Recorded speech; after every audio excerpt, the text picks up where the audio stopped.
Hey everyone, welcome back to my YouTube channel study GK with Hannu. कैसे हो आप सब? आई होप आप सब बहुत अच्छे होंगे, मस्त होंगे और अपनी अपनी पढ़ाई कर रहे होंगे।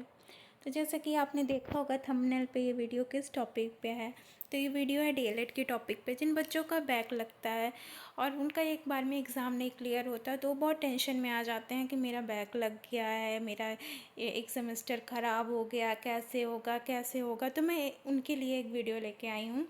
तो इसमें क्या है कि आप डीएलएड पास कैसे करें एक बार में, ठीक है। कहाँ से पढ़ें, बच्चों का कई होता है मैं कहाँ से पढूँ, कहाँ से ना पढूँ, बैक से कैसे बचूँ। तो मैं आपको बता दूँ कि मैंने खुद डीएलएड का एग्ज़ाम दिया है और मेरा भी सेकंड सेमेस्टर में मैथ में बैक था। सबसे ज़्यादा टेंशन होती है मैथ में, मैथ कैसे क्लियर होगा। तो मेरी भी मैथ बहुत अच्छी नहीं थी, बट हाँ हो सकती थी क्योंकि मैं खुद लापरवाही कर गई।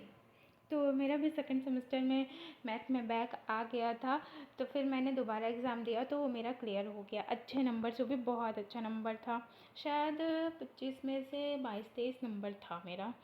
तो मेरा भी वही सेम कंडीशन था, तो मैं इसलिए सोची कि मैं एक वीडियो बना दूँ, शायद आप लोग को हेल्प मिल सके।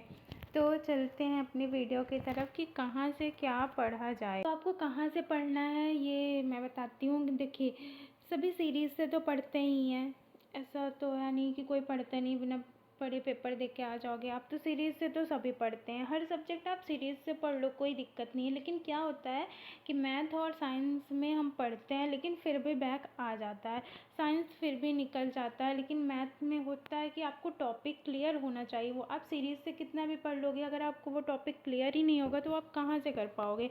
और बहुत बच्चे होते हैं जो रेगुलर क्लास नहीं लेते हैं, तो उनको वो दिक्कत हो जाती है।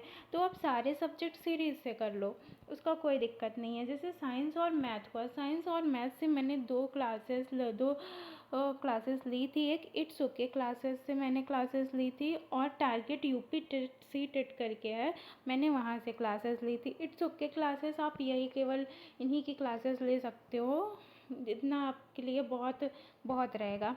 तो उसमें आप इसको पढ़ लो, इट्स ओके क्लासेस से आप पूरा एक बारी पूरी प्लेलिस्ट होती है मैथ की, आप उसको देख लो। उसके बाद आप बुक ले लो मैथ प्रैक्टिस की, मैथ की बुक ले लो। डीएलएड की आती है, एससीईआरटी बुक आती है मैथ की, आप उसको ले लो, आप उससे प्रैक्टिस कर लेना।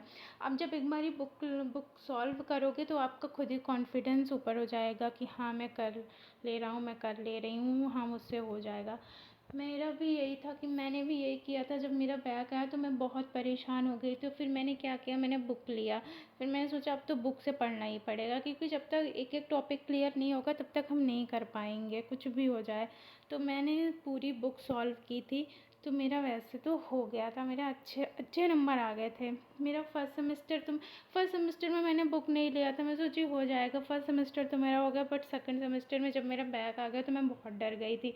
तो मैंने सेकंड थर्ड फोर्थ सेमेस्टर में मैंने बुक से ही पढ़ी है मैथ, तो वहाँ से मेरा बहुत अच्छा नंबर आ जाता था। तो आप लोग सारे सब्जेक्ट तो सीरीज़ से पढ़ लो, उससे कोई दिक्कत नहीं है। पर साइंस और मैथ, साइंस भी सीरीज़ से पढ़ लो हो जाएगा, पर आपको टॉपिक क्लियर होना चाहिए कि हाँ ये चैप्टर है, यहाँ से क्या पूछा जा सकता है, ये चीज़ें आपको क्लियर होनी चाहिए। और मैथ के लिए आप जितनी प्रैक्टिस करोगे तभी आपका क्लियर होगा। आप सीरीज़ से एक बारी देख लोगे फिर भूल जाओगे, कोई मतलब नहीं है। या तो फिर आपकी मैथ बहुत स्ट्रांग होनी चाहिए, और आपकी मैथ स्ट्रांग होगी तो आपका फिर बैक आएगा ही नहीं। अगर आपका बैक आ रहा है तो आपकी मैथ वीक है, इसलिए आप बुक से ही पढ़ो।